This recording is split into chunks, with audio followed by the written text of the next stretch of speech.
Underpass पर 25 मई को दुर्घटना हुई थी। पहले एक व्यक्ति की मौत हुई, फिर दूसरे व्यक्ति की अस्पताल के दौरान मौत हुई, मगर अभी तक उस दुर्घटना स्थल को वैसे के वैसे एमएमआरडीए ने छोड़ा है, एसएमसी कंपनी ने छोड़ा है, और आपकी पार्टी की तरफ से उस पर कड़ा आंदोलन करने की चेतावनी भी दी गई थी।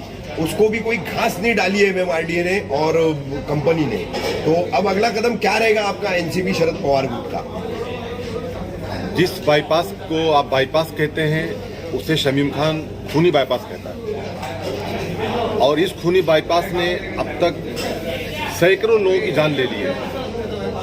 बहुत सारे ऐसे भी हादसे हुए हैं इस हादसे के पहले कि कंटेनर जा रहा है, बाइक आई घुस गई, वो 2 बच्चे मर गए। सुरक्षा दीवार बैरिकेडिंग वाल नहीं थी।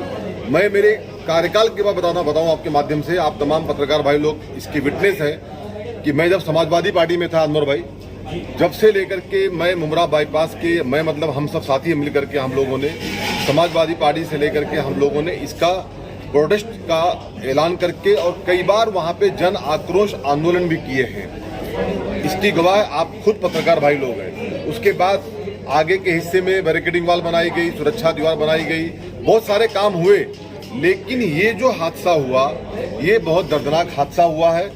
ये एमएमआरडीए की ये पूरी फेलियर है। ये कंपनी जो ये जो कंपनी है एसएमसी कंपनी जो है, ये फेलियर कंपनी है। हम लोगों ने देखिए इसके पहले जो हादसा हुआ था रशीद कंपाउंड के नाके पे, वहाँ पे हमारे वहाँ के कॉर्पोरेटर से रेहान भाई, हमारे नेता डॉक्टर जितेंद्र अवार्ड साहब खुद वहाँ का विजिट किए, हम लोगों ने विजिट किया। अवार्ड साहब ने खुद जाकर के वहाँ पे ऐलान किए थे कि, और उन्होंने कहा भी था कि जल्द से जल्द ये काम चालू कर दिया जाए, जैसे कि दूसरा कोई दुर्घटना यहाँ ना हो। मैं उस वक्त हज पे भी था, लेकिन अब तक इनके कान में जूं नहीं रहेगा। तो मुझे ये समझ में अभी आ गया है कि कहीं ना कहीं बाईपास को लेकर के एक जन आक्रोश आंदोलन करना पड़ेगा। मैं आपके माध्यम से, मीडिया के माध्यम से सबसे पहले ये कहना चाहता हूं कि हमने एक खत कलेक्टर साहब को भी दिया है शोएब भाई, और हमने एक खत एमएमआरडीए को भी दिया है, लेकिन अब तक कोई काम स्टार्ट नहीं हुआ है। जो टोल नाका है, टोल नाके के पास जहां दुर्घटना हुई थी, जहां पे एक जाहिद भाई का इंतकाल हुआ था, एक लाल मोहम्मद भाई का इंतकाल हुआ था इस दुर्घटना के अंदर। अल्लाह का एहसान है कि वो जब गाड़ी नीचे आई थी तो वहां पे आवाम और नहीं थी, नहीं तो शायद सैकड़ों लोगों की जान रफीक भाई वहां चली गई होती। लेकिन अल्लाह का एहसान है कि लोग बच गए। आगे कोई दुर्घटना ना हो, इसके लिए मैं आपके माध्यम से सबसे पहले कलेक्टर साहब से, हमारे जो थाना जिला के कलेक्टर साहब हैं, उसके बाद एमएमआरडीए से और एसएमसी कंपनी से ये मांग करता हूं कि आप लोग अगर आज मंडे है, ट्यूसडे, वेडनेसडे तक उस पे वर्क कुछ स्टार्ट नहीं किया या हम लोगों को समझ में नहीं आया, तो थर्सडे को हम लोग जो बाईपास का जो रास्ता जाता है नासिक और गुजरात को निकलता है, उस रास्ते को रोकेंगे। वहां पे हम लोग जन आक्रोश आंदोलन करेंगे। डॉक्टर जितेंद्र अवार्ड साहब, सैयद अली असरफ भाई साहब, शानू भाई, रेहान भाई, इन सब के नेतृत्व में इनके मिलकर के हम लोग वहां पे प्रोटेस्ट करेंगे। और अगर वहां पे किसी बात का कोई नुकसान होता है, कोई किसी को आने जाने में लेट सवेर होता है, तो उसकी जिम्मेदार ये एमएमआरडीए होगी।